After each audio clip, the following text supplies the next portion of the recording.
Силер айтып атпайсыңарбы? Азыр 75% биздики бул особый статус деп, анан мен кесиптештерим сураса айтып атасыз, 100% биз салганбыз биздики депчи. Ал биз мындай да жанагыл биз азыр акционерлик общество түзүп Россия менен 50%га биз 50% алардыкы алып, анан Камбаратаны бүтүрөбүз, иштетебиз деп атпайсызбы? Жанагы миллиард 700 миллион деген ошол жакка толугу менен жиберебиз деп атпайсызбы? Туурабы?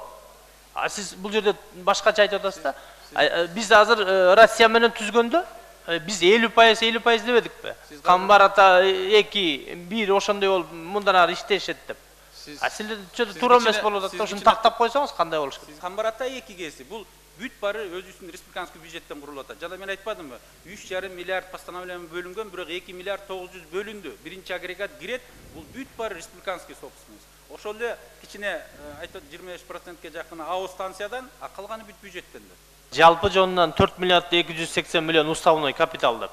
Ошонун ичинен бюджет 3 миллиард 285 миллион деп атасыз, туурабы? Ооба. Анан кийин низавершенкасы 699 деп атпайсызбы?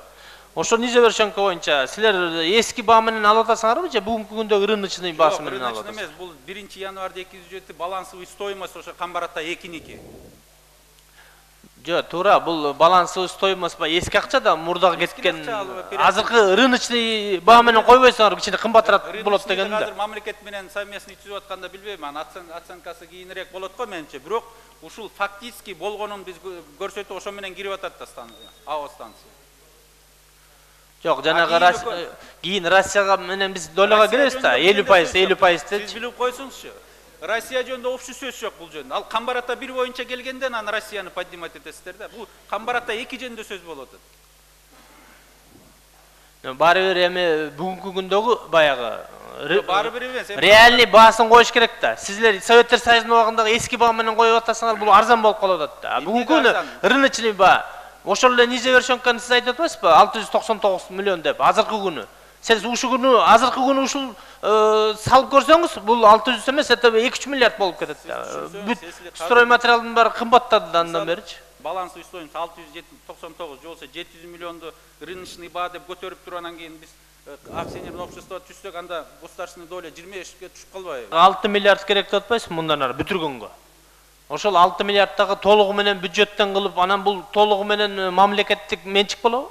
Жок, 75% мамлекеттик менчик бойдон калат азыр жана акционерлик обществонун.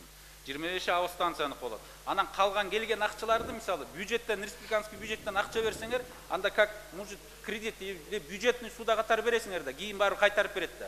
Же болсо кредит ала турган болсо бул акционерлик общество, ошол кредитти кийин төлөп берет. Анткени биринчи агрегат уже иштей баштайт. Өзү чыгып суу кете берет, выработка кыла берет. Таш көмүр менен Курсай кесинде биз убагында ошентип курганбыз. Агрегатты киргизип алып, эми мындай да, жана 6 миллиард деп атпайсызбы? Ошондо мамлекет канча берсе ошондой эле болот, акционерлик общество канча берсе ошондой эле болот экен да, мындан ары ошондой болот экен да. Менимче бул мамлекет эми аны республиканский бюджеттен берсе да кийин возвратный суда кылып туруп бериши мүмкүн да.